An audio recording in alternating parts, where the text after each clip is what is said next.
afternoon. We will soon start, but before we start, please, all of you, please switch off your phones or put it at least on silent, and please don't answer, don't send SMS while we are still in here.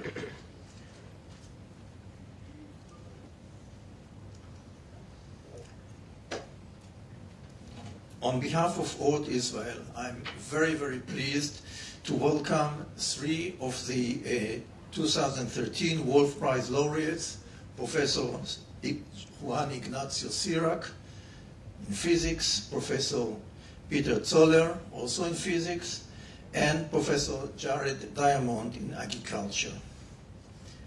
Welcome also Ort College and high school students from all their schools and colleges, their teachers, and who decided to attend this event. It's a very unique opportunity to hear and meet top-class scientists. My name is Tzvi Paltiel, and I will be the moderator of this event. We will start by a brief introduction of the Wולf Foundation General Director, Dr. Liat Ben David, who will tell us a little bit about the foundation. We will see later on a video describing the foundation and its activities and the prizes. Then we will introduce each of the laureates and ask him to present his work, his research, and his research field, and his contribution. We'll start by the first 2 physicists, Professor Sirac and Professor Zoller, and then we will end by Professor Diamond in agriculture. Each lecture will be followed by a questions and answers session, and we all expect you to ask questions, to ask very good questions.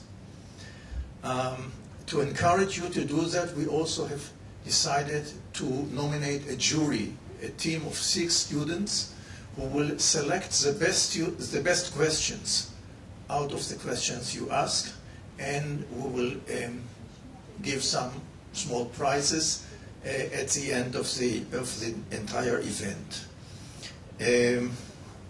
Okay, will the jury please raise their hands so they all can see you? You see the 6 students sitting over there.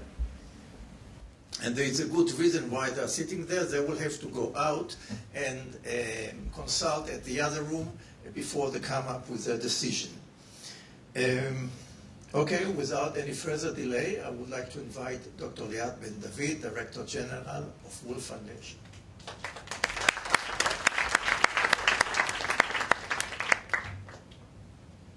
Thank you, Tzvi.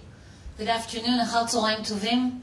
I've been working with Ort for more than 20 years now, and it's always a pleasure to be here. I want to thank Tzvi, Eli and Tzvi who aren't here, and the entire Ort family for hosting us again this year with such warm hearts and passion. The Wולf Foundation was founded in 1975 in a law, in Israeli law, that claims that Israel would have a prize given for excellence in sciences and in arts that is second only to the Nobel Prize. Since then, we have given out 280 prizes in sciences and arts to people who come from all over the world, more than 23 countries, and they are the best of the best in their fields, regardless of gender, their sex, regardless of the country that they come from, regardless of their political standings. The only criterion that they need to fulfill is that they are excellent in their field. I won't continue to present the Wולf Foundation itself, because you will see a short video later on that will give you everything you need to know about what we do and who we are. I would just like to say one thing. Our Wולf Prize laureates include many people that you've heard of. Zubin Mehta, Marc Chagall, Stephen Hawking. Stephen Hawking arrived in Israel some 20 years ago to receive the Wולf Prize in physics. This morning we were informed that Professor Stephen Hawking refuses to come to Israel to the President's Conference this year, Veidat HaNasi, because he is opposed to what Israel does, and he has been approached by Palestinians that asked him to refuse to come. As I said, the Wolf Prize is given out as a statement by the State of Israel saying that the only thing in our mind is if you are excellent and good in your field, regardless of your political standing. We will continue to do so, and we will continue to give out prizes just on the merit of excellence. We're sorry that Professor Hawking will not come this year, but if he decides to come, we will be more than happy to welcome him again in Israel, as we will welcome any human being who does good for the better of mankind. I hope we have a wonderful afternoon, and we have very special guests with us this year, the 2013 laureates, so I think it's time to hear from them. Thank you for having us, and I look forward to a very fruitful discussion.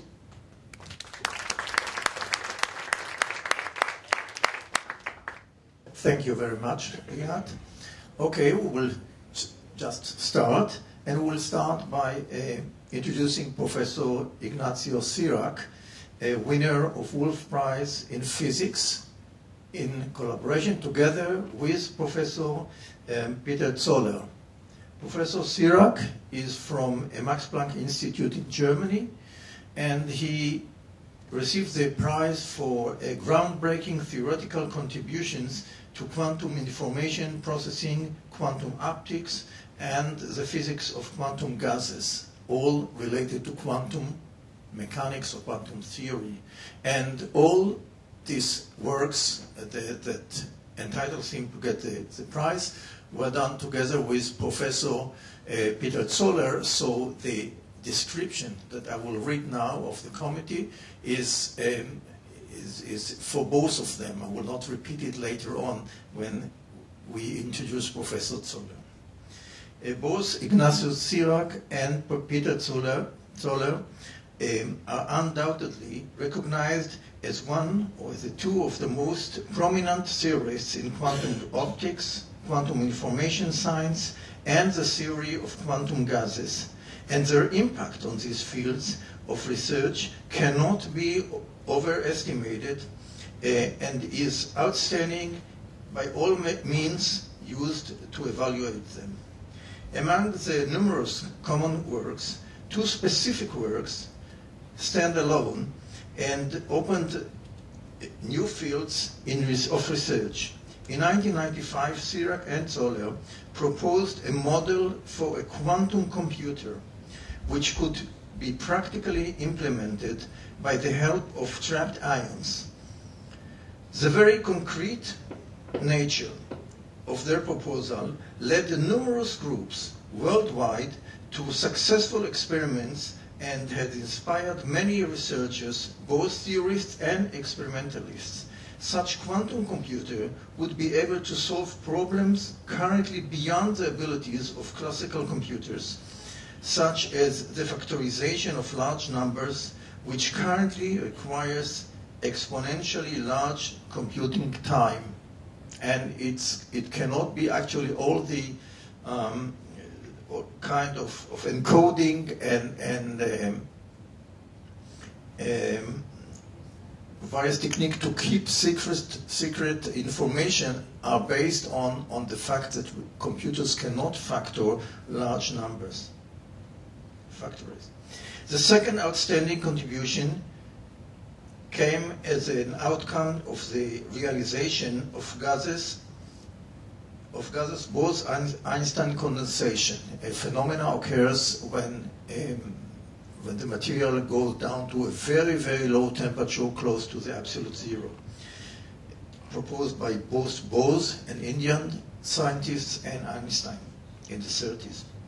The proposed use of such cold atoms as a general versatile toolbox to probe new regimes of many-body physics and to estimate condensed to simulate condensed matter problems such as strongly correlated electronic systems. I will not go into all the list of the various very interesting phenomena, mainly all sorts of special phases of the cold material, which can go from one to another and has very special properties. Their papers had a tremendous impact and was soon followed by experimental realization of these quantum phase transitions from superfluid to Mott insulator. And since then, the whole new interdisciplinary community has emerged exploring the other condensed matter problems such as superconductivity, quantum magnetism, quantum Hall effects, the Anderson localization, and more. There is no doubt that these quantum simulators using cold atoms, and you will and already have had a huge impact on the whole fields of quantum physics, condensed matter physics, and material science. Professor Ignatius Sirac, please. Good afternoon. So my name is Ignatius Sirac, and I'm here to tell you a little bit about something which is very weird. And I hope that at the end of the talk it's a little bit less weird than what you think from the very beginning. So, as you know, Peter and myself got the Wolf Prize in Physics for developing ways of building quantum computers and some other devices based on quantum mechanics. So I'm going to tell you, or give you a little bit of a motivation why to build those devices and what are those devices. And Peter later on will tell you what we specifically did and how we propose to build these devices and how people have built them and so on, what is the status of the art. So I'm going to talk about the microscopic world, so the world of the things that are very small, but very, very, very small, so that small that we cannot see them. But we call it microscopic world of atoms, molecules, electrons, photons, etc., etc. And it turns out that there are many people interested in taming this particular world, and the reason for that is that if we are able to really control this world of very small particles in the same way as we control the macroscopic world, then there are many things that we can do that are very special. And that's no surprise, that comes to no surprise, because you know very well that during the last 20 years this has been a huge development in controlling this macroscopic world, and this has led to the possibility of having computers like the one that I have here. And the reason is that if we make processors smaller and smaller, then we will be able to put in the same space more information, so we will increase the density of information, so we can store more and more information, and this is why our devices can store gigabytes and sometimes even terabytes of data. And the second reason is that if we make them smaller, they will become also faster. And that's the reason for that is that the carriers of information in computers then are electrons, and they have to move from one place to another, and the speed at which they move is basically constant. So by making the devices smaller and smaller and smaller, then they have to travel less distance, smaller distance, and therefore they are faster. And that's why you have seen during the last years how the computers have become faster and faster and faster. But at some point we will reach the situation in which when we make them smaller, smaller, smaller, then there is a limit. So for example, when we reach the atoms, so when we try to store bits of information in atoms, then actually something will happen, and something is happening. Actually, it's happening right now. And this something is that we are entering a new world. We are crossing a border, a frontier, and this is the frontier of quantum mechanics.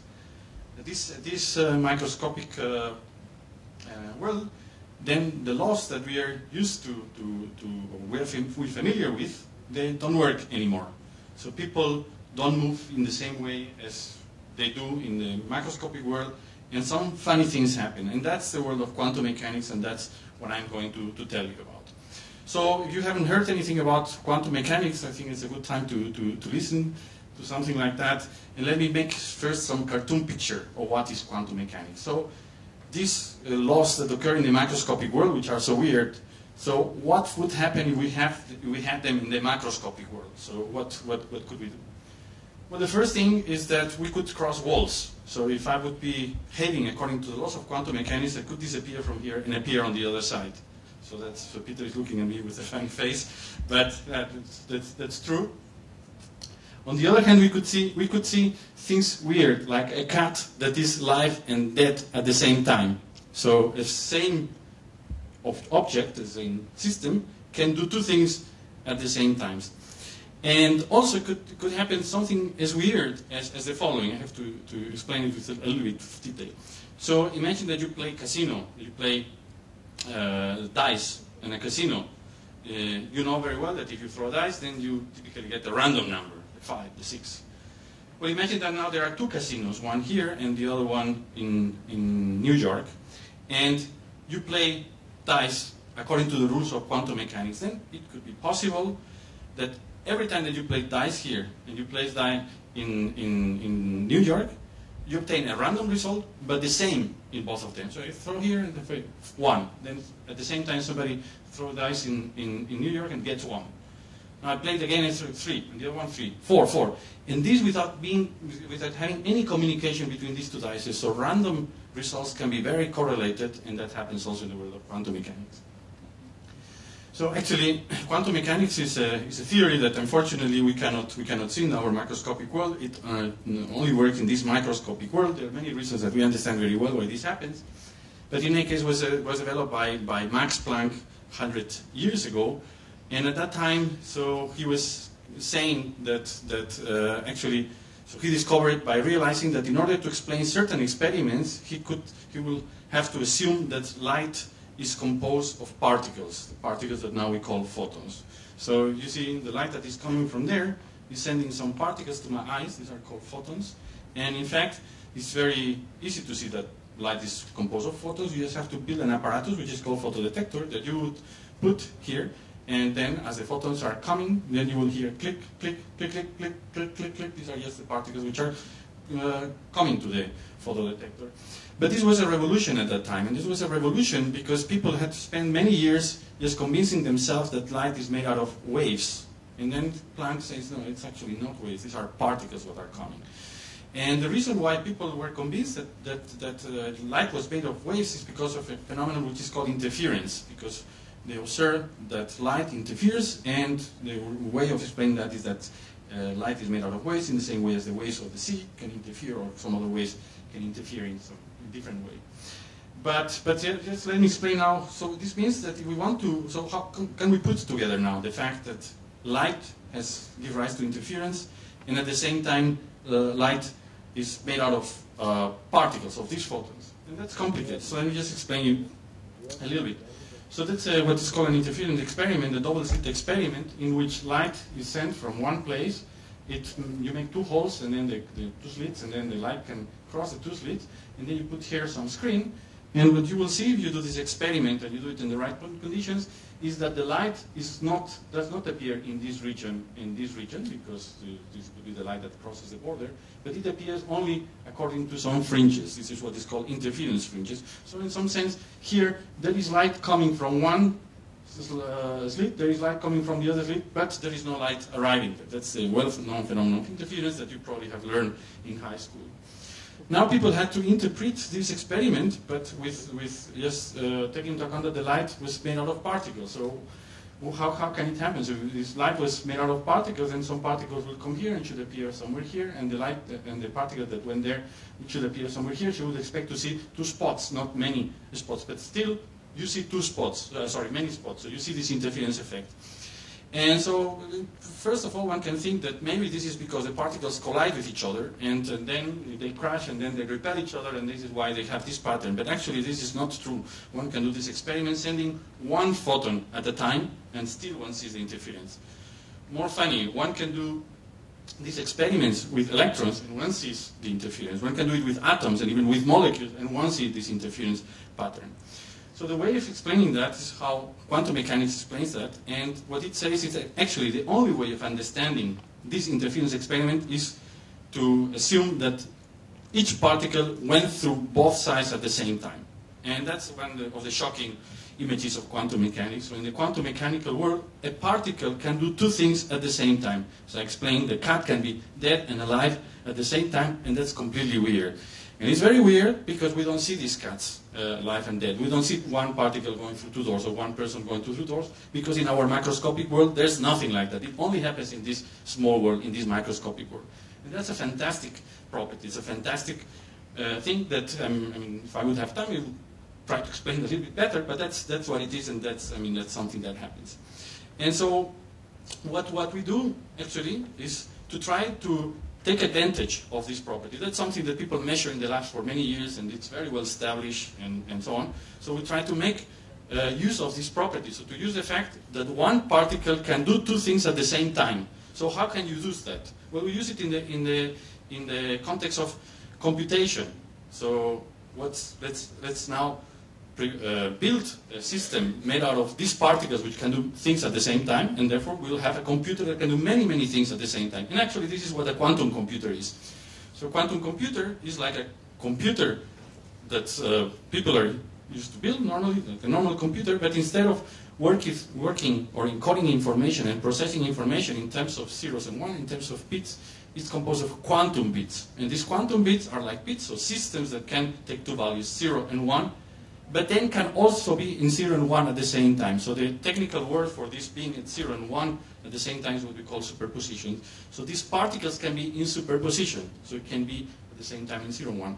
And now you can imagine that you have many of these particles, like many of these qubits, then you can have them, all of them, in the state 0, 0, 0, 0, 0, 0. Or you can have all of them in state 0 except for 1 in 1, 0, 0, 0, 0, 1, or 0, 0, 0, 1, 1.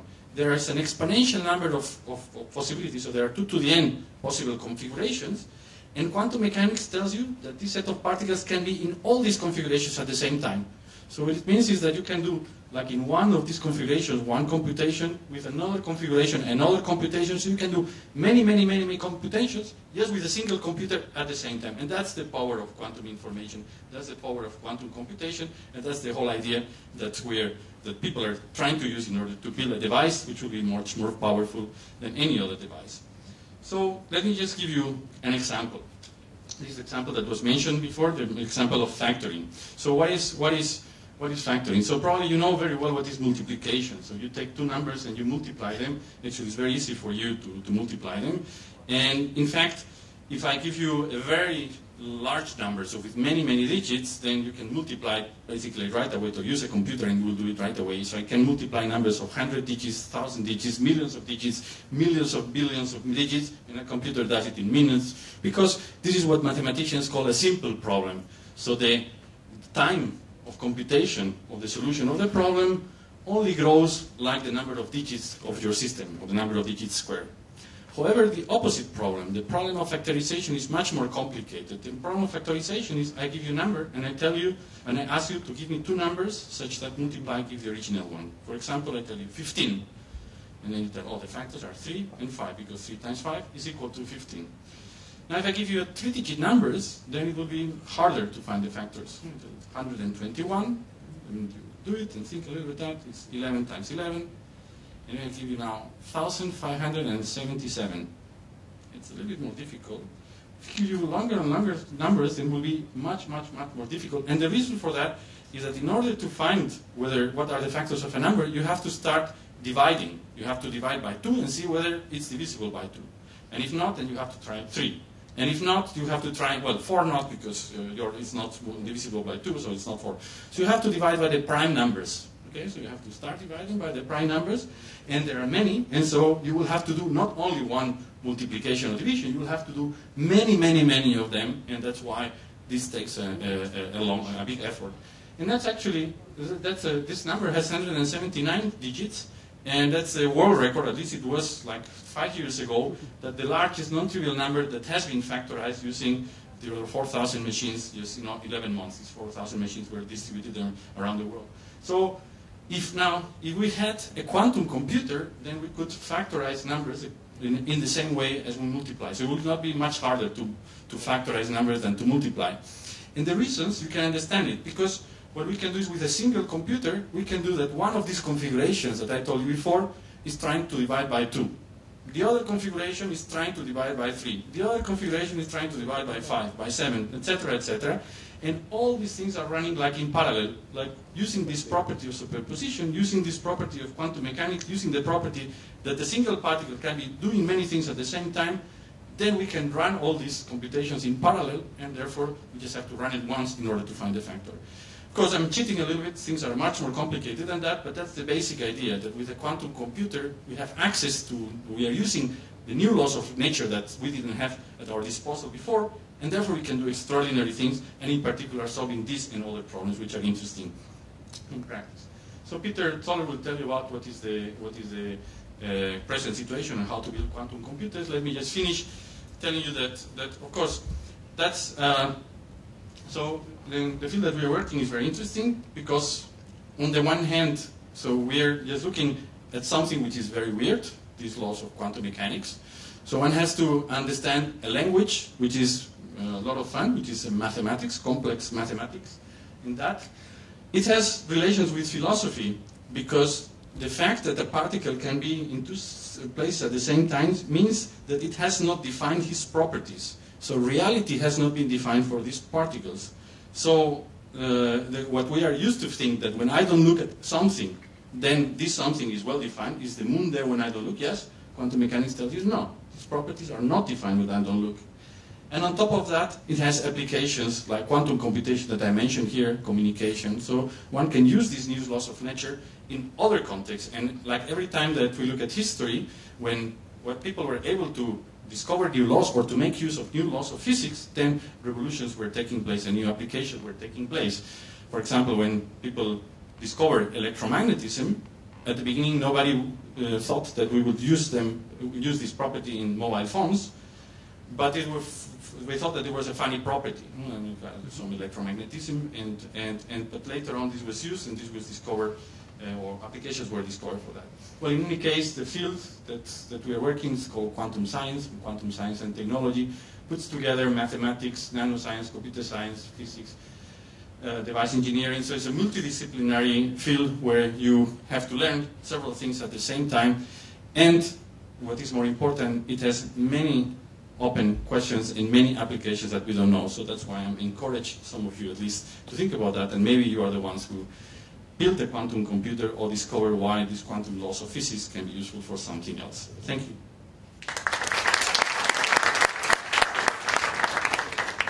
Thank you very much, Professor Sirac, for this outstanding introduction of quantum mechanics for pedestrians and also cryptography. Now, you can ask questions now, and I encourage you to ask questions, but also you can ask Professor Zoller later on questions about this very field, and also they will decide who will answer what. So go ahead if anybody has urgent question.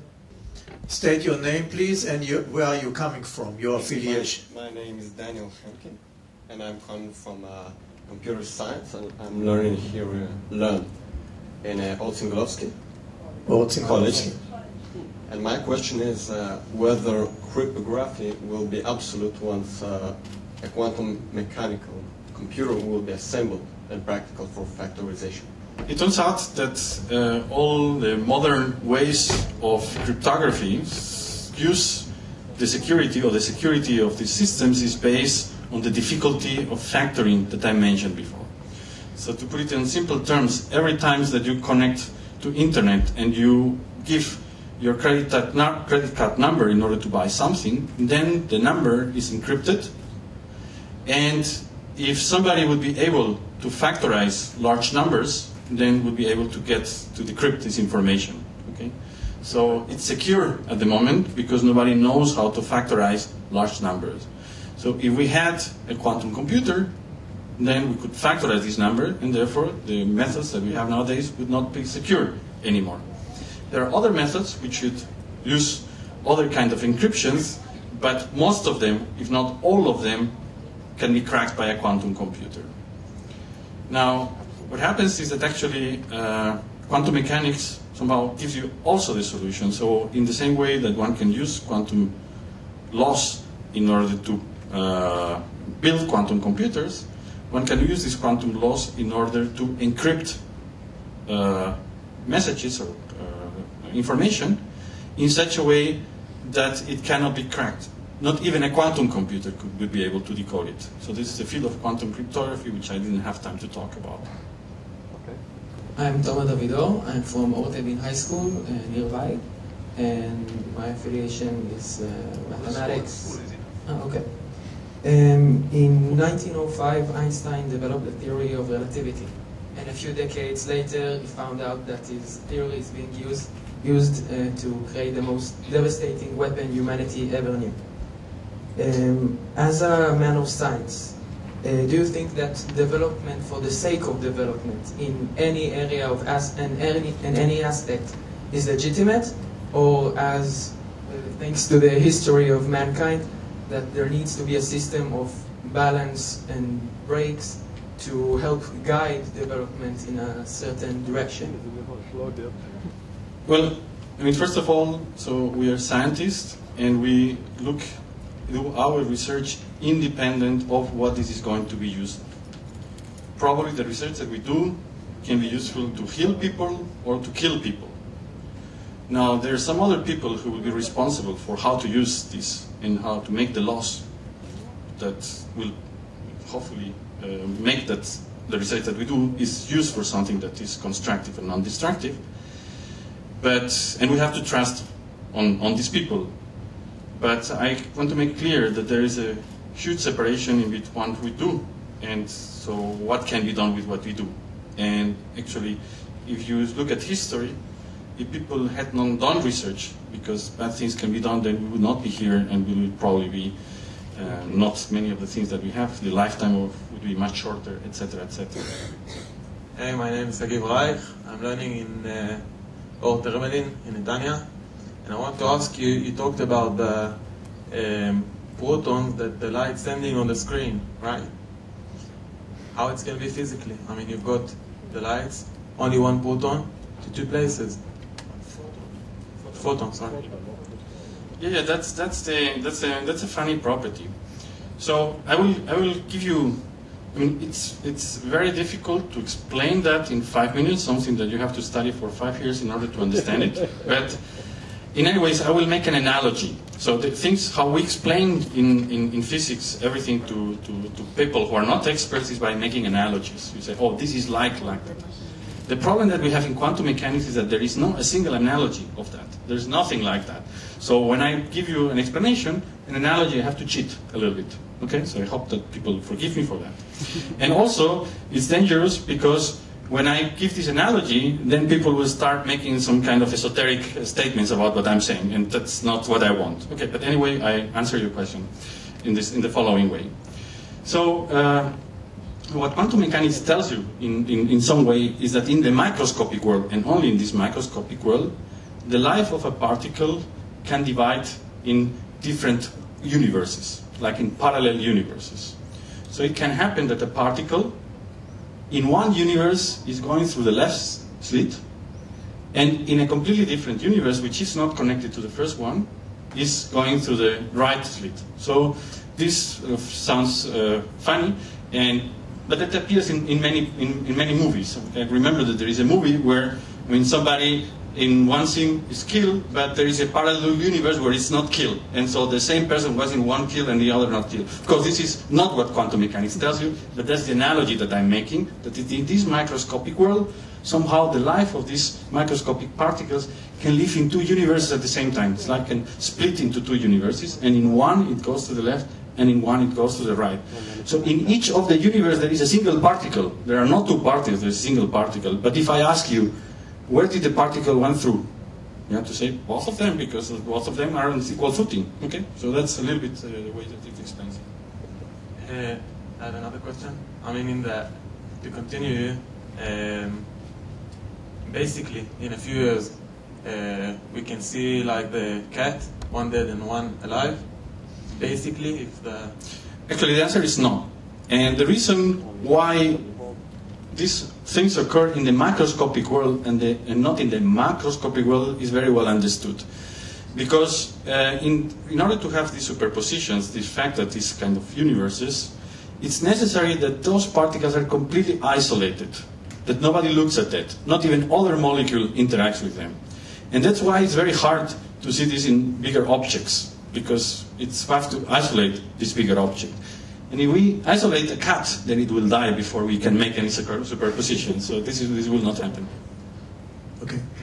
I think while we are passing the microphone, another analogy for this superposition are sound waves. We hear sound waves from the speaker to your ear, which can go in different ways and superimposed at your ear. So this is some analogy without going to other multiple universe example.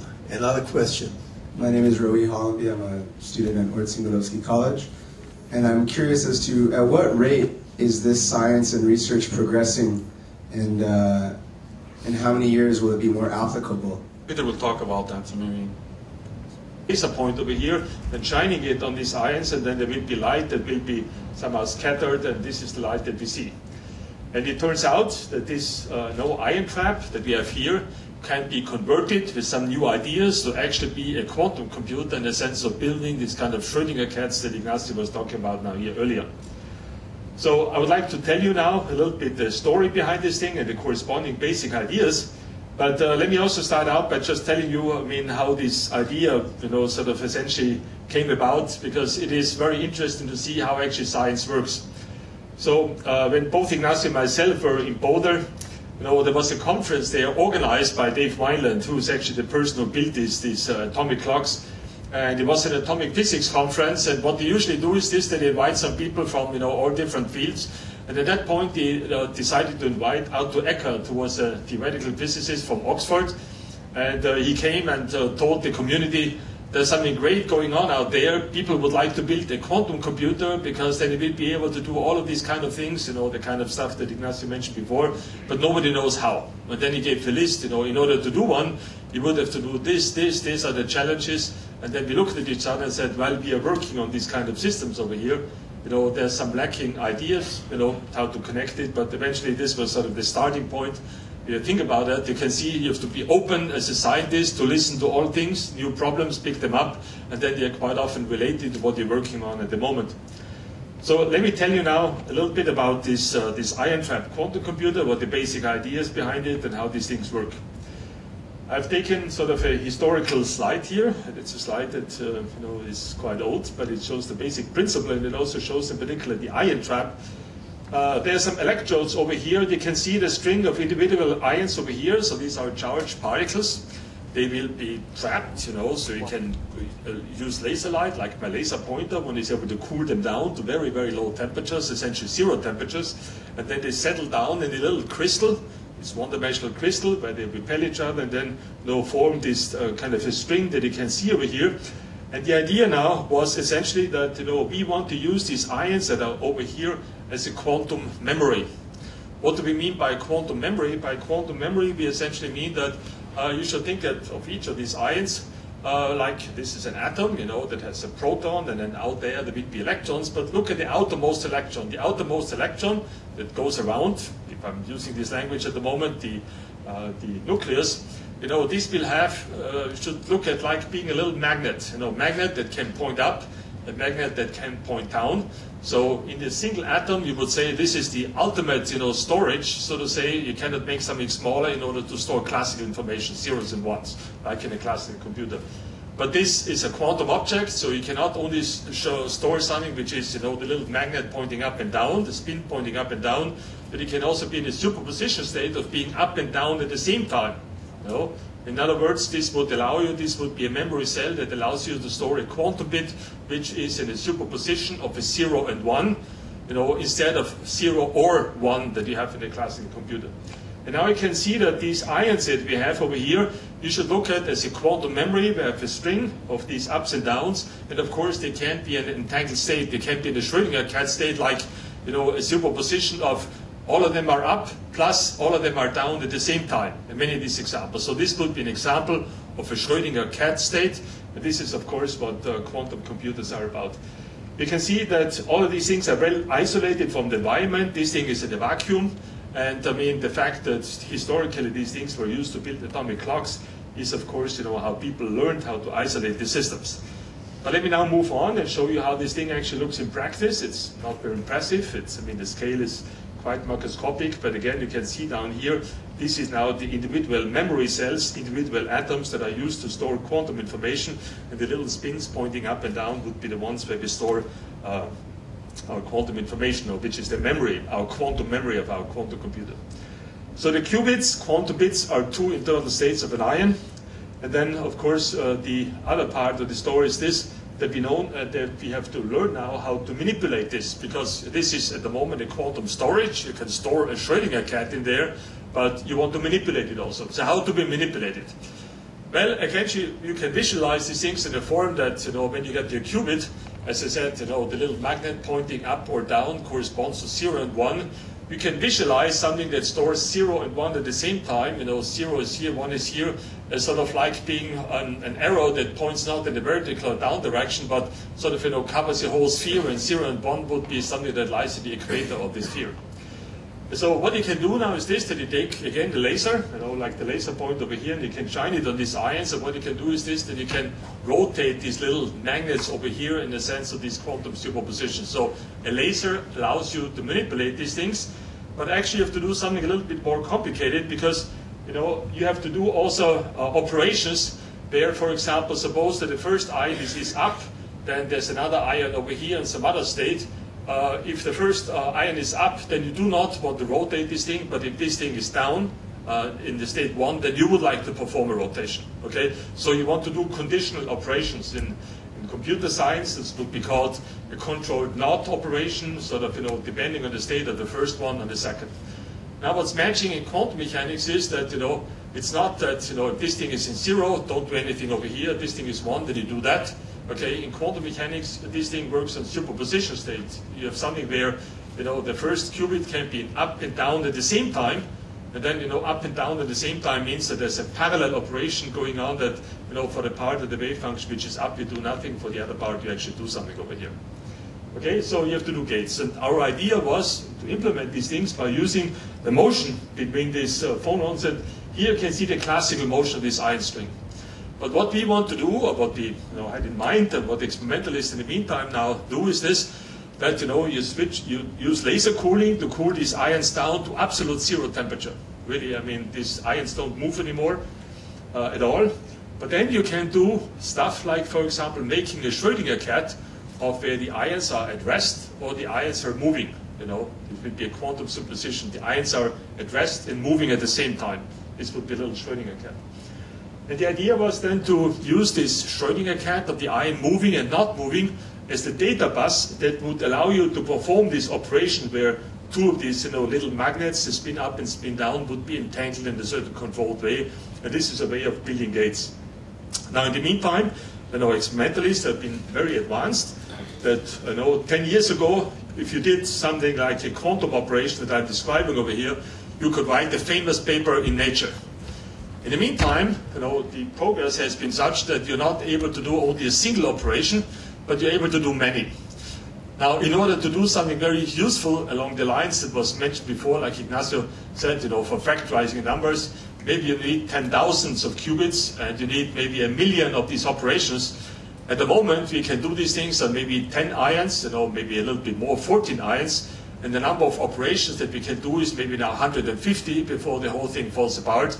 So the number is still very small. The whole thing is not useful yet, but it shows the basic principle. And if you take sort of, what one does right now, is this, that, there will be certain circuits, quantum circuits, similar to the circuits that we know from a normal computer. They can be implemented in terms of laser pulses. And, the number of entanglement operations that you can over here by shining lasers, doing all of these kind of things. This has gone up down to the point where maybe something like 150 steps in a quantum computation can be done, but not more, because the errors at the moment are still too large. So behind all of that is now sort of a language. You might call it a quantum assembler language. All of you know probably that if you have a classical computer and you program these things on the level of the processor, there will be an assembler language. And there's a very similar language over here that essentially simply means that you can shine laser lights, like indicated over here, in different ways. and sequences of pulses on this thing, and you can program your quantum device to do these 150 steps that I mentioned here before. Now, how will actually these things sort of look in the future? Here's an example of a chip that people are building. You know, this thing on the right-hand side here, these are little chips. And the idea is now to build in the future this ion-trap quantum computer along the following lines, that you got ions that are stored down there, but in order to process this quantum information, this is your memory down here, you bring these ions out here. These are little electrodes that allow to move the ions up here, and you bring them together. So two of them you bring together, you do your operations, and then you put them back, and you have operations and moving these things around. And if you want to see how this is sort of envisioned, you can see these ions that are moving around here. This is how this quantum ion trap quantum processor, probably in the next generation, will look when these particles are being moved around. You hit them with laser pulses that you can see flashing over here, and this is how these quantum operations will be done. Essentially what we do here is this, that we're building, sort of knitting bigger and bigger Schrödinger cats that correspond to certain quantum computations that are going on. So it's very exciting that these things exist right now in the lab on some level, but as I said, not yet on the level when these things are useful, that we can really do these bigger ideas that I mentioned here before. But this will come, so I'm very optimistic about this based on the progress that was done. This was sort of a mini tutorial on these trapped ions, ion-trapped quantum computing, originally developed for atomic clocks, but now useful, sort of converted now to an ion-trapped quantum computer that works. And at the moment, this is the system that has the largest number of achievements in the laboratory. Some other related ideas in a different context, like superconducting qubits, have been also being developed, and these other systems are also catching up fast. So there's a very lively competition right now between different systems, and we will see at the end what will come out. Probably some sort of a synergy between all of these ideas. We are really learning from each other. But at the moment, the experimentalists doing this, like my colleague Rainer Platt in Innsbruck, they're very successful with that. Let me now switch over to another system, which was also mentioned before, and this is called atoms. I've talked about ions so far. These are charged particles. You have removed one electron, and then you can store them using electromagnetic fields. But if I take neutral atoms, where not one electron was removed, these are neutral atoms, then there's also a way of storing them, but then the way of storing them is actually with light. And what's exciting about this system is that the number of atoms that you can store here can be very large. So from the point of view of quantum computing, this is a way to make maybe a system that's much larger. Scalability is of course a very big issue in all of these things. You would like your quantum computer at the end to be big, but I mean, big does not mean that you just make it bigger and bigger. At the same time, of course, you have to be able to keep your Schrödinger cats alive. You must isolate it well from the environment, so there's a lot of requirement. You must make it bigger, but at the same time, of course, all of these quantum features should be preserved. So what's indicated on the left-hand side is something that all of you will probably recognize in some way. This is an egg carton. You normally store eggs in there. But what you can see now in here, these are pralinae that are stored here. You would like to do something very similar, but not on the level of this macroscopic object, which is an egg carton over here, but on the level with single atoms. So can we build an egg carton for atoms, where we put atoms in here, then we use these atoms here to do quantum computations or maybe quantum simulations? And the answer is yes, you can, and we propose some ideas along these lines, where the challenge is to put exactly one of these atoms in each of these sites of this egg carton that you have here. And here you see an experimental photograph behind that. It was taken about a year ago, the group of Emanuel Bloch in Munich, who has built this thing. And let me tell you now briefly what the corresponding ideas are. The corresponding ideas are that you would like to build an egg carton for neutral atoms. And the way of doing this is that you take two light waves, counter-propagating light waves, a laser coming from one side, the other from the other side, and then they form a standing light wave. And this intensity pattern that you write in space is seen by the atoms that would like to go to the points of, say, highest intensity. So they see an egg carton in terms of what they move, and if you take very cold atoms and you put them inside, you can actually store them inside over here at the places they will move around. And actually, these ideas can even be used to build something that we call so-called quantum simulator over here, but I'm not going to explain it, but let me rather tell you a little bit more about the system.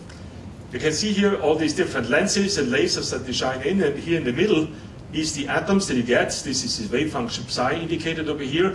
And what people have learned in the meantime is this, that you can now, in this system, like in a microscope, resolve individual atoms. So you can store many of these atoms there. You can doctor them with your laser light.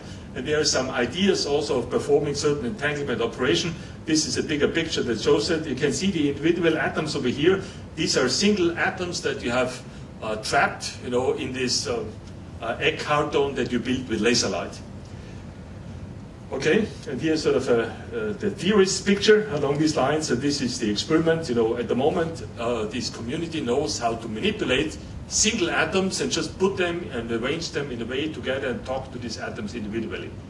This is, the ultimate manipulation that you can imagine, that you manipulate single atoms at will, and you can control them with laser light in the way that you want it. This was this idea of, optical lattices and then storing atoms. It's another way of, approaching this whole problem, in contrast to the ion. Let me now conclude by showing you two more slides that are sort of, putting these things together in a somewhat different way. All of you know what an internet is, what you do in an internet. I mean, you have various computers that are hooked together and they talk to each other via some maybe, fibers, and you're sending light through these fibers where these computers, couple to each other. You can also do something similar on the level of a quantum computer, where you have little quantum computers over here that you would like to hook up to build something which is not an internet, but something like a quantum internet. You would like to network quantum computers. Maybe it's one way to scale it up, but another way would also, of course, also be interesting, that you can network these quantum computers, maybe just to scale the system up to make it more powerful in this way. Now, there's whole interfaces that are being developed here, where you take, for example, a small quantum computer and can put it inside of cavity, and the way of networking quantum computers is this, that you have to learn how to convert your little atoms that have spin up and down, your quantum bits, your Schrödinger quarks, how to map these things into photons, these photons flying around between these cavities. You have to build what we call quantum interfaces so that these atoms can actually talk to each other in this non-local way. Ignacio mentioned before quantum cryptography, where you want to send out photons and decrypt information. This would be sort of an ultimate network that we envision of a quantum internet, where there's local processors over here. They can emit photons, and then these systems will talk to each other in a certain quantum way. Basic elements along these lines have been built in the lab. And so at the moment what's happening is this, that we have all of these developments on these different fronts here that hopefully will finally grow into something that will be useful by growing up in terms of size, and then we can do all of these great things that we are dreaming of at the moment. So let me stop here.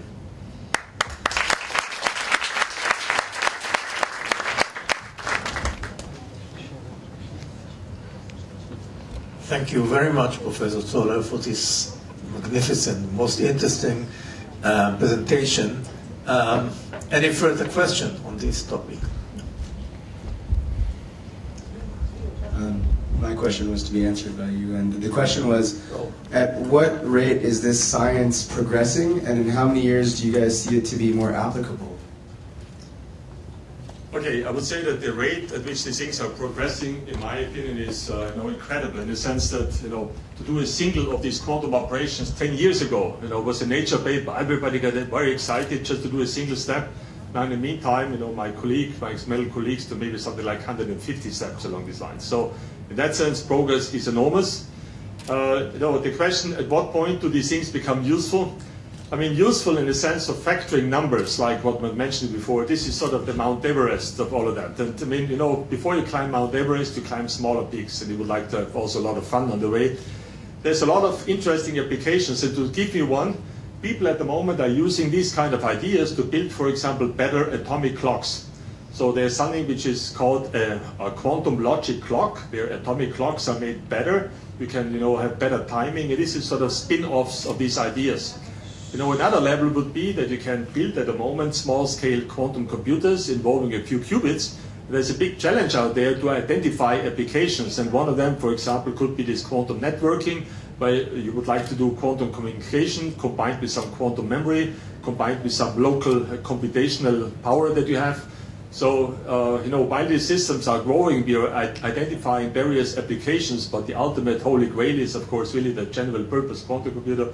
But until we have this, it will take a very long time. But there's an interesting path. Sometimes when you climb a mountain, climbing the path up, is as interesting as reaching the peak. Yeah? That's what we're doing. Thank you. I have another question about your discoveries in the quantum computer and about your in many body physics, in Bose-Einstein condensation.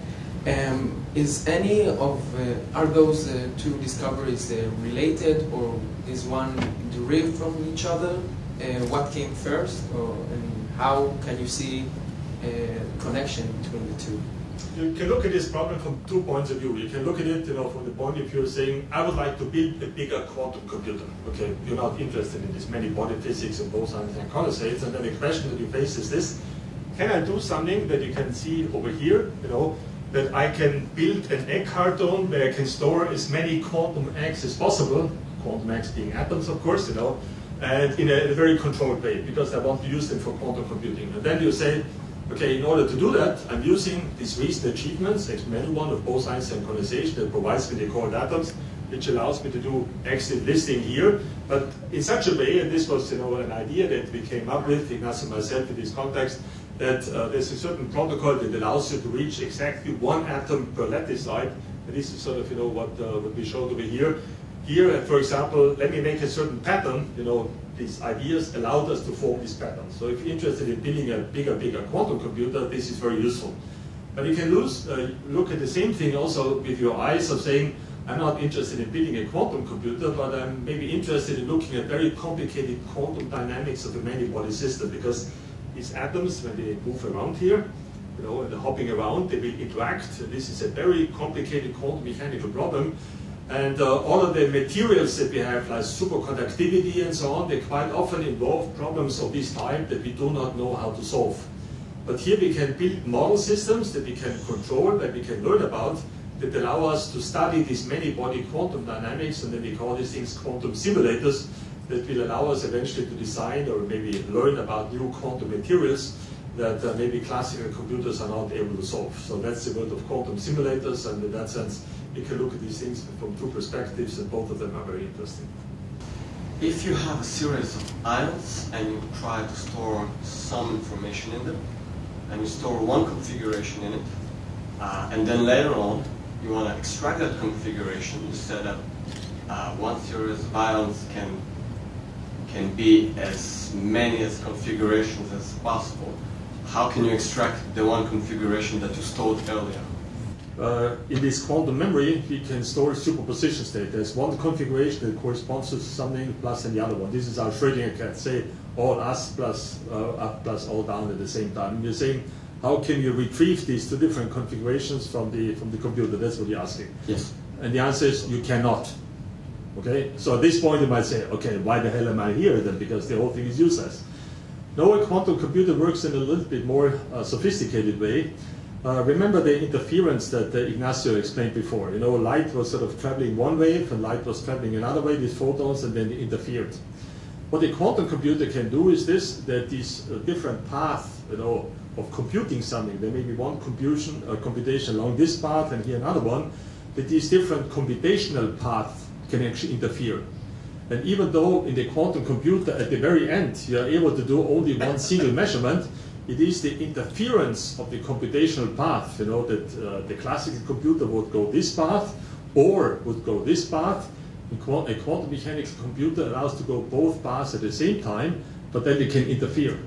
Okay, and it is this interference, which is this quantum parallelism, that gives you the extra power. So at this point you might say, well, this looks very difficult and unlikely. Is this useful? The art of finding a quantum algorithm that exploits this thing, this is an art. And we have a few examples at the moment. If you ask yourself, will the Word or PowerPoint or whatever that runs on this computer be benefiting from a quantum computer? The answer is no. Okay, but you can be very clever, like in the factoring algorithm that Ignacio mentioned it before. People have been very clever, computer scientists and mathematicians, to find algorithms that are able to exploit this But exactly, with the boundary condition that you mentioned, that I'm not able to extract from my wave function all the individual configurations, I'm able to extract one, but before I'm using interference. And so these things don't come for free, but if they work, they really give you something extra. So there will be no quantum memory.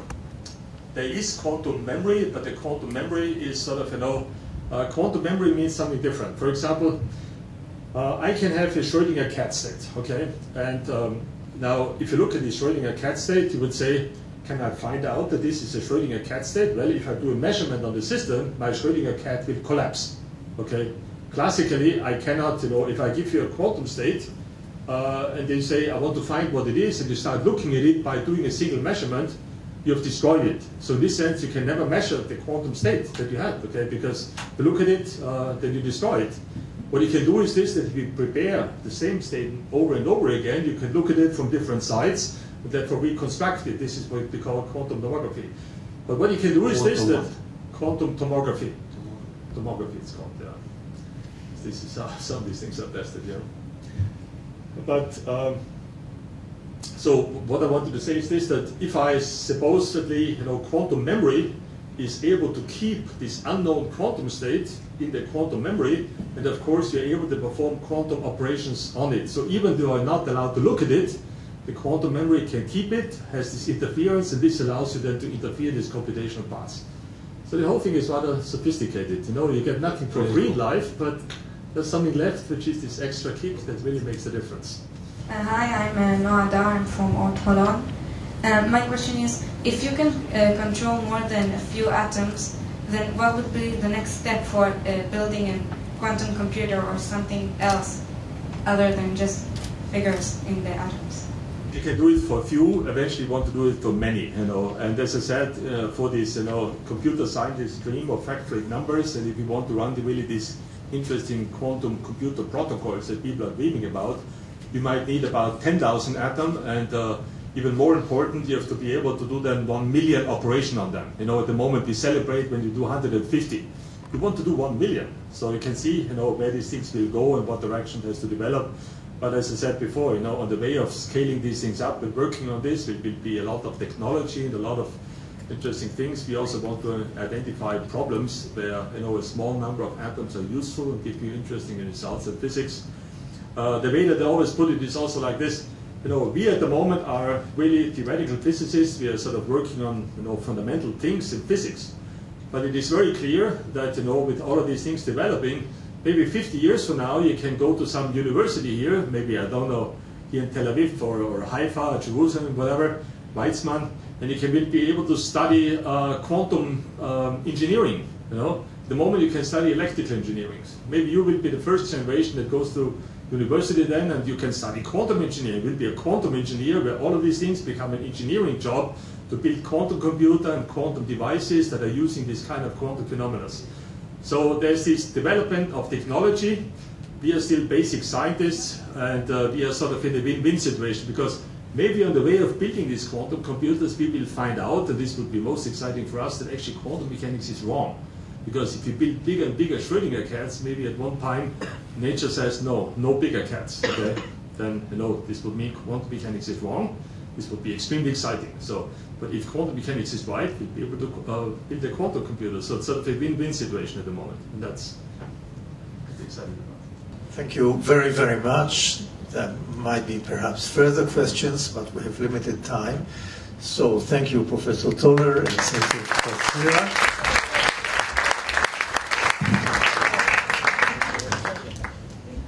Perhaps we'll move to the domestication of Schrödinger cats from this point. I would like to introduce Professor Jared Diamond from UCLA in California, USA, who got the Wולf Prize in Agriculture for pioneering theories in crop domestication, the rise of agriculture and its influences on the development and demise of human societies, as well as the impact of ecology on the ecology of the environment.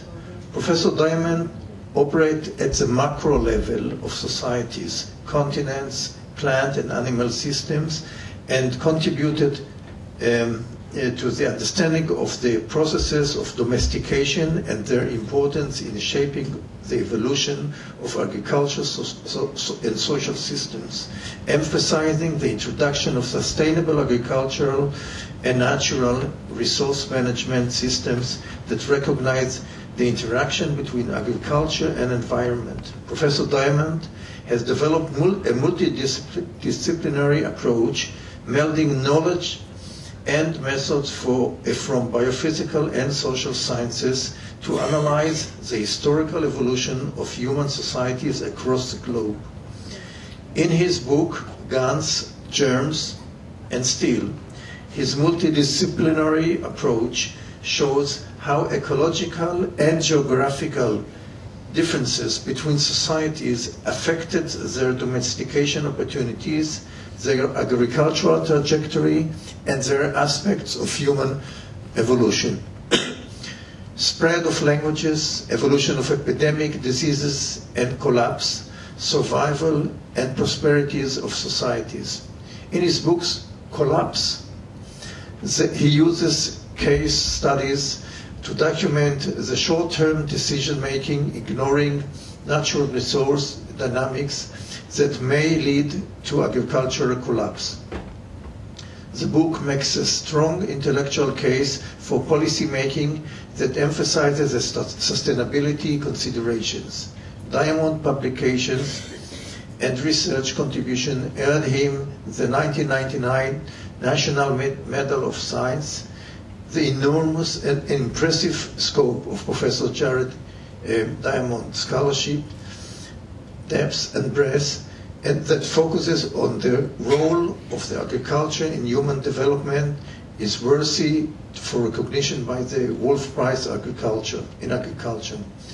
More importantly, this recognition promotes implementation of measures learned from the history of agriculture to ascertain success in agriculture's main objectives, namely continued provision of food while preserving our natural resources. Professor Diamond, please. I'd like to talk about some consequences of agriculture, which has been with us now for nearly 11,000 years. Agriculture has fueled an enormous increase in human population compared to the roughly 1 million people that inhabited the earth before the rise of agriculture. Agriculture also involves demands on natural resources, both renewable and non-renewable resources. Frequently, that combination of population increase and the resource demands of the large population creates problems which sometimes we solve and sometimes we fail to solve. Examples nearby within the Mediterranean basin of problems associated with the rise of population resulting from the rise of agriculture include the famous fishing problems of the Mediterranean and surrounding Europe, namely for example, the overfishing of bluefin tuna stocks in the Mediterranean, the crash of herring and cod stocks around Europe, the depletion of fish stocks even off the west coast of Africa by European Union fleets. Other examples are the depletion of forests around the Mediterranean. One thinks of the forests of Lebanon, which are no longer major wood production forests, having been depleted over the last several thousand years. Morocco, the forests of Morocco, used to be the forests from which the Romans got their big timber to support things such as the roof of the Pantheon in Rome. And today, Morocco is not a country that one thinks of in terms of major wood production. And finally, one has to ask, why is it that Iraq, which was the part of the world where essentially everything of interest first developed, namely the first agriculture was in Iraq. As a result, the first chiefdoms, the first empires were in Iraq and neighboring countries. The first copper tools and the first bronze tools were in Iraq. First iron tools nearby. First writing systems in Iraq. Why is Iraq, formerly a leader in world agriculture, no longer leader in world agriculture today. And part of the reason is the environmental damage inflicted by 10,000 years of agriculture, such as the salinization, the bringing up of salt to the surface resulting from irrigation, and the resulting destruction of what had been farmland by salt accumulation. So you here in Israel and the Mediterranean are very familiar with the environmental consequences of human population increase and human resource use. Human resource overexploitation has destroyed some past societies in the past, but resource overexploitation is going on today. In the past, we had just 1 million people with stone tools. Now we have 7 billion people with metal tools and quantum engineering. So you can bet we're destroying the world much more rapidly today than we were at any time in the past. And it's up for grabs what the world is going to be like 30 or 40 years from now. Will we master our problems, or will we fail to master them? Environmental problems, impacts on the environment, don't exist in isolation from other things. They interact with climate change. In the past, there has been natural climate change. Today, climate change, when we hear the words climate change, we think of global warming and increased climate variability associated with effects of humans. But the impacts of humans on the environment also depend upon human interactions with neighboring societies. Namely, a given society may get in trouble if its friendly trade partners get in trouble through their own environmental problems, or a given society, if it gets weakened by its environmental problems, may then get overcome by its neighboring enemies, as happened to the Western Roman Empire.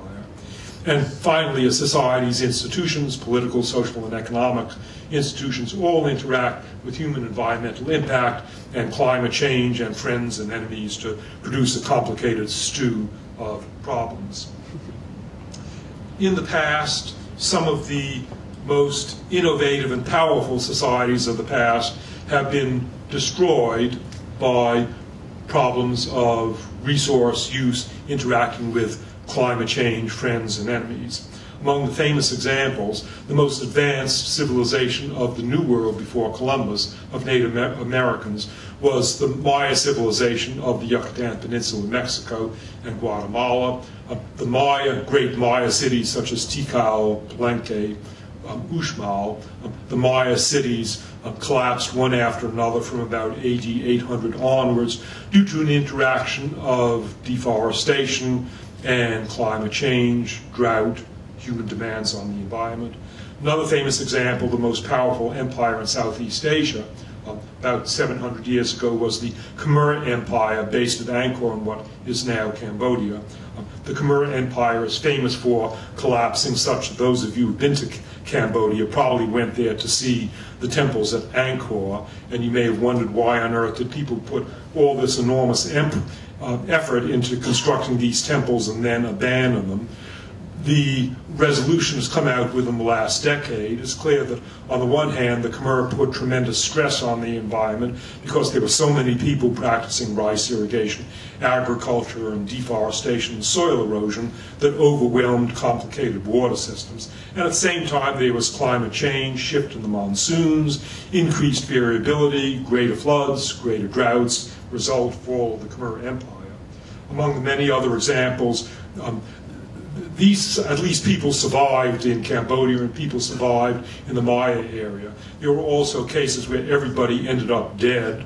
That was the case for Norwegians, Vikings who went out to the big island of Greenland and practiced a pastoral economy there for several centuries until they were overwhelmed by their overuse of the land, plus climate change, cooling, plus the fact that they made the mistake of sharing Greenland with the Inuit, and they made a mistake of getting off on bad terms with the Inuit, who were more successful in their subsistence technology than were the Norse. So sometime around 1440, all the Norse ended up dead, thereby demonstrating that collapses of societies are something that happen not only to people out there, the Khmer, the Maya, but they also happen to blonde-haired, blue-eyed Nordic Europeans.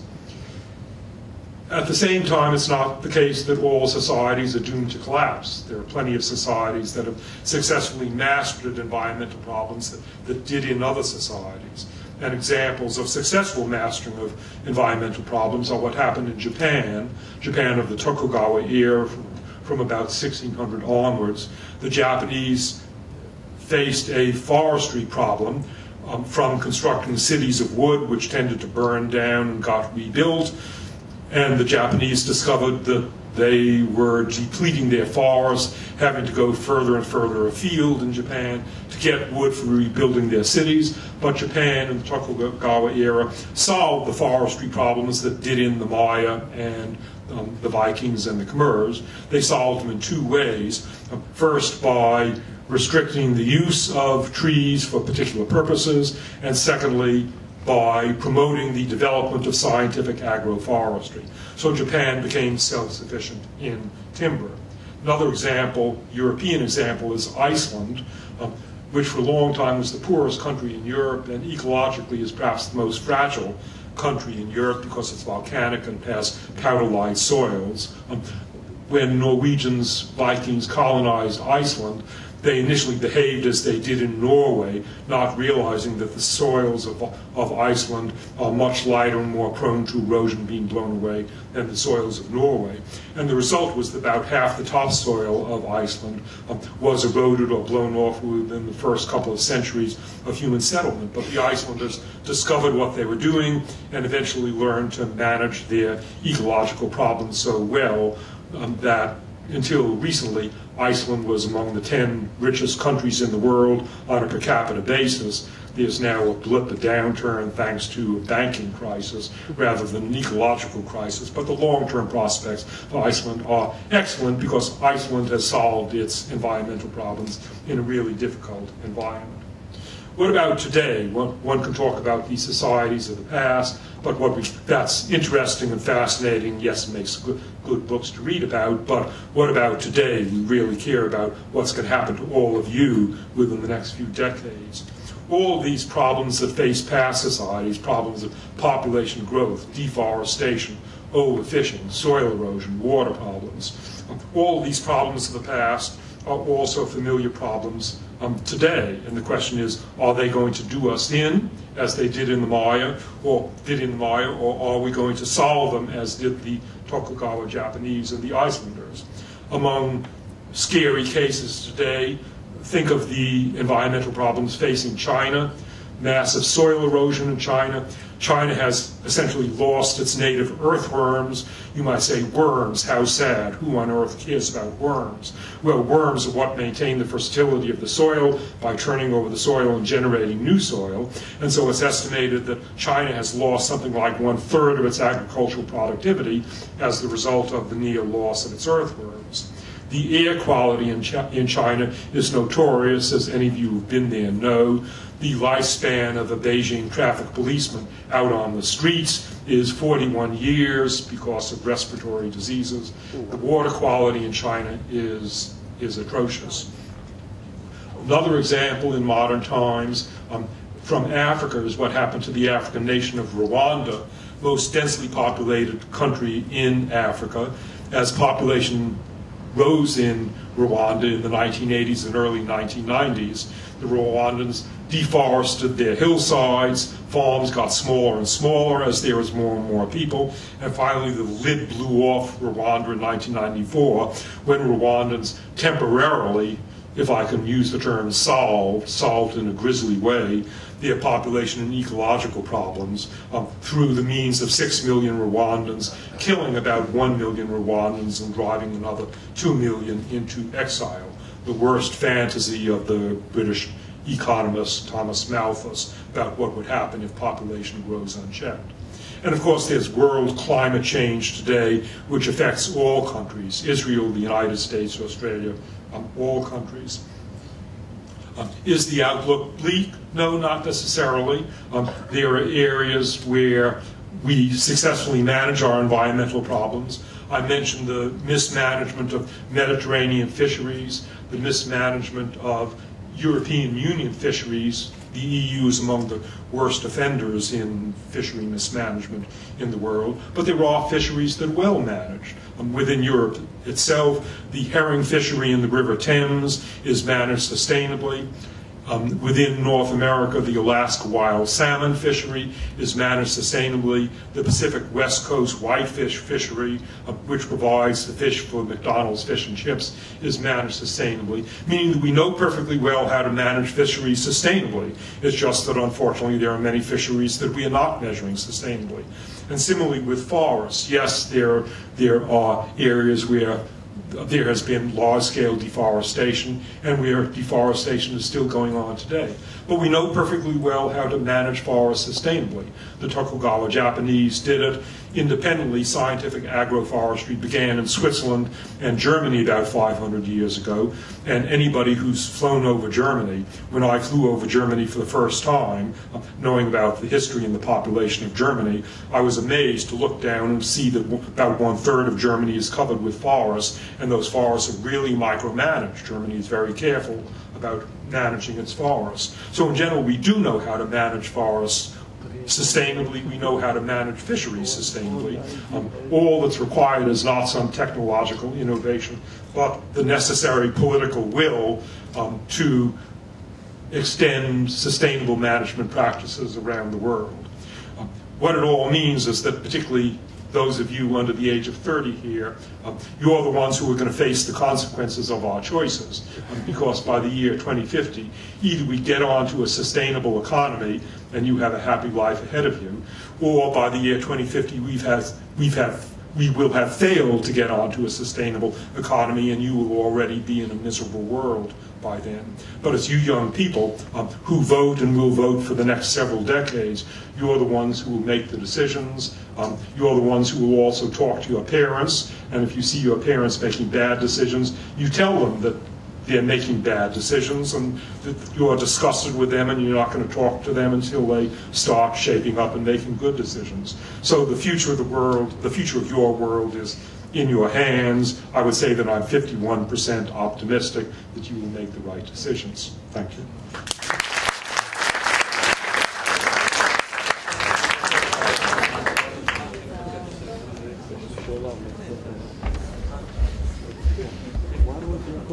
Thank you very, very much, Professor Diamond, for this prophecy. I don't know, good one or bad one, 51% good one.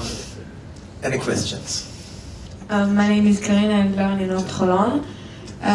You said that in a few decades or a few hundred years that the world could go either way. What's your opinion? We will succeed to save the earth, or we will fail? And if we will fail, what would happen? You don't have a few centuries, you have a few decades, because at the rate that we are overexploiting essential resources, water, fish, forest, topsoil, and so on, we can go on for only a few decades before we'll be in a bad state. As for what do I think will happen, you know what will happen better than I do, because you're the ones who'll be voting, and the future of the world is in your hands. If you make good decisions, I see a good outcome, and if you make bad decisions, such as some of the bad decisions of the past, then I see conditions such as those of Rwanda and Haiti and Afghanistan and Somalia spreading around the world. It's up to you. My name is Giman Asherov from Ortlud, and my question is, how did this idea come across your mind, and what contribution the world can make from this? The world can gain from the ideas, the benefits of managing the world well, and the world can also gain from the ideas, the bad consequences of managing the world badly. The experiment has already been run dozens, hundreds of times in the past. There are lots of societies that have managed their resources poorly and have gone to the ground or died out as a result. There are societies that have also managed their resources well and have carried on for long times. There has not been an ecological collapse in Japan for the last 20,000 years. There's not been an ecological collapse in the highlands of New Guinea since people arrived there 47,000 years ago. So what people can learn from these ideas is to make good choices rather than to make bad choices. My name is David Arkalaev. I'm from Ortsingalovsky. And my question is, how can we fix mistakes we have made in a short distance decisions making, and how much time do we need to fix them? How can we fix mistakes and how much time do we need to fix them? We need to start fixing things yesterday. We need to be doing things now. How much time do we need? Well, the question is, how much more damage are we going to accumulate? If tomorrow we started behaving sustainably, then as a result of the accumulation of damage that we've already occurred in recent years, global carbon dioxide levels are going to continue to rise and the world is going to get warmer. The question is, how much warmer is the world going to get? Depends upon how long we continue burning fossil fuels and destroying forests at a high rate. Maybe the world will get warmer by, quotes, only 0.7 degrees centigrade. That has significant consequences. Maybe the world will get warmer by 5 degrees centigrade. I would not want to be living in Israel nor in Southern California if the world is warmer than 5 degrees centigrade. So in short, we need to be fixing these things right now. Hello, my name is Noah Davido. You talked about bad decisions and bad choices, and what, due to your research, what are the good choices? What do we need to do? What, in your opinion, we can do and should do to fix this thing, this situation? Good practical question. What are the good choices? What do we need to do?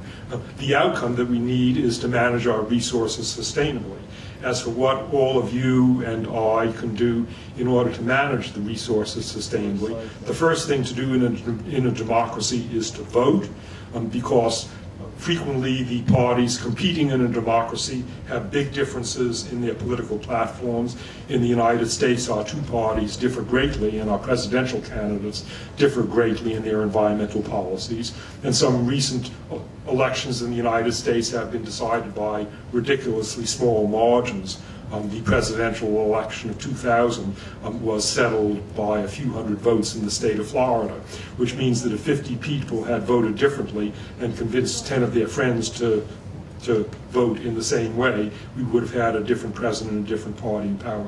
So the first thing you can do is vote. Second thing you can do is to devote some of your efforts to organizations that you consider effective. There are lots of influential and very effective environmental organizations, both local ones and international ones. The international ones include World Wildlife Fund, Conservation International, the Nature Conservancy. These organizations are all tremendously effective, although they're operating on modest budgets, and they're highly leveraged. So if you give 10 new shekels to World Wildlife Fund, it's leveraged, and so they'll attract another 70 new shekels. And you may say, what can I do with my 1,000 shekels? Well, don't think of it that way. You give 1,000 shekels to World Wildlife Fund or Nature Conservancy or Conservation International, and it ends up as 7,000 shekels. And then the remaining thing you can do is to talk to other people and convince them to act sensibly. So there are lots of practical things that you can do. Earlier you mentioned that in Japan, they recognized a problem and then made an attempt to solve it, and that they were successful. And I would like to believe that the people I surround myself with recognize the problems we have today and make their own little concessions to solve them. But you also said it's a matter of political will, or good political will. And I question how realistic is it when the political representatives that we can vote for feels as if they're in the pockets, deep pockets of huge corporations that contribute to the problems we speak about. Sure, one can easily get pessimistic when you look at politicians and when you look at the funding of elections, at least in the United States. I don't know how it is in Israel, but at least in the United States, large corporations and wealthy people pour large sums of money into American politics. That's the bad news, and it's gotten worse in the last couple of years as a result of a recent Supreme Court decision. So that's the bad news. The good news is that the bad guys with lots of money don't always win the elections. My wife and kids and I spend our summers in the American state of Montana, where there has been gold mining. and the gold mining companies of Montana have wanted to introduce a very destructive form of gold mining called heap leach mining that involves the use of cyanide to extract gold on big plastic nats that are prone to break. So the gold mining interests in Montana introduced a proposal to permit heap leach gold mining. Many citizens of Montana objected. The miners outspent their opponents by 10 to 1. The miners nevertheless lost the election. And so they introduced the proposal once again to permit heap leach gold mining. And again, the forces behind this destructive mining outspent their opponents by 10 to 1. And again, they lost the election. That's not to say that the bad guys always lose elections. So often, all too often, the bad guys win election, but it's not hopeless. Hello, my name is Daniel Ritov. I'm from Baorט, and my question is, what will we do and the next generation do when our known resources will end, and what kind of new resources we could meet? What will you do in the next generation? Did I understand you say, what will you do in the next generation when world resources have ended, when you've overused world resources? And what new resources? Yes, and what kind of new resources can we meet? Right. On the second one, what kind of new resources can we need? Forget about it. The resources that we've got are the resources that we have now. And as for what you should do if you use up the world's resources, I would say what you should do is make sure that you don't get yourself in that situation, because you're going to be in a world not worth living in. You'll be in a world where the conditions of Haiti and Rwanda will spread, and you don't want to be there. Well, thank you very, very much. We will now ask the jury to go to the other room and decide and select the best questions. חשוב לי להציג לכם את הקרן, כי אני רוצה לראות אתכם שם. בעוד איקס שנים, אני רוצה לראות אתכם, מישהו מכם אצלנו על הבמה, מקבל את פרס וולף. כמו שאמרתי לכם, ישראל היא במקום השלישי במספר הזוכים שלה. זה פרס בינלאומי, שניתן באמת ללא שום הבדלים, רק על בסיס מצוינות. ואם תחשבו שכל ארצות הברית כולה נחשבת למדינה אחת מתוך ה-23, להיות במקום השלישי זה הישג לא רע.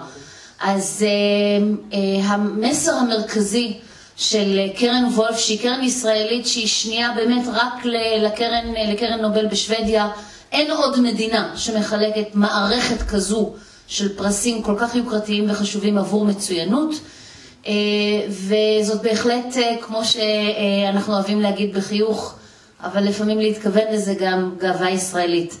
אז אני מאוד מקווה שאני אתחיל לראות אתכם גם בפרסים הישראלים שלנו, גם בפרס הבינלאומי, ולטובת הזוכים אני שוב עוברת לאנגלית. I apologize, I explained to them everything that you guys already know. Since one of the best ways to become an excellent professional in the sciences and in the arts is to ask good questions, this is the time to hear which question is considered the best today. So thank you.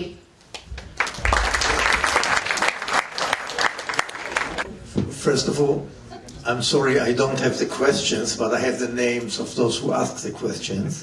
So the three winners, and I invite them here, are Tomer Davidi, Daniel Ritov, and Daniel Hankin. Please come here. Now, each of them will have a Scientific American magazine for 1 year. Scientific American in Hebrew is issued by Baorט, and you will get it for 1 year in order that you will be able to pursue further your interest in science and related topics, and look there for both questions and answers. So congratulations.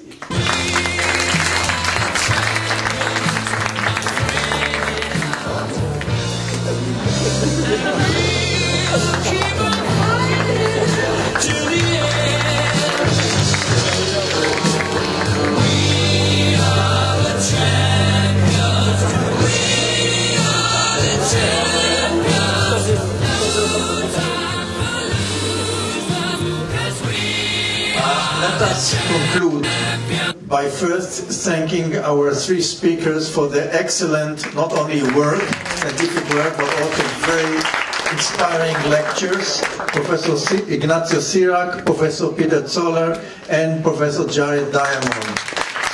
Thank you.